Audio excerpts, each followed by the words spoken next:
Veliko ljudi živi v mestih brez avtomobila, saj ga ne potrebujejo. Marsikdo pa ima doma kakšnega hišnega ljubljenčka, psa, muco ali katero drugo žival. Toda kaj storiti, ko žival zboli in jo je treba odpeljati k veterinarju?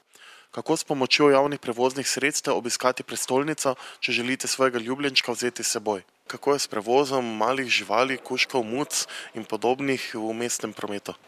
Dejansko v mestnem prometu v Mariboru je prevoz psov in malih živali urejen z koncesijsko pogodbo oziroma za splošni pogoj o prevozu. Sicer prevoz pesov je dovoljen pod določenimi pogoji, prav tako kot majhnih živali. Torej, pesi se lahko prevažajo, če so le na kratkem povodcu in če za njih lastnik dejansko potrdi, da so ustrezajo oziroma da niso nevarni pa ostale potnike. Druge majhne živali, sicer ptice, pa take stvari morajo pa biti pa na primeren način tudi zavarovane, torej v kletkah primerjenim za prevoz ptic. Koliko pa mora potnik plačati za prevoz svoje živali? Za prevoz živali se plača sicer voznina, prav tako kot za potnika, torej enako ceno voznine. Kakšne so vaše izkušnje s prevozom malih živali z taksiji? Zaenkrat nimam slabih izkušenj, sem pa že vozil na cepljenje.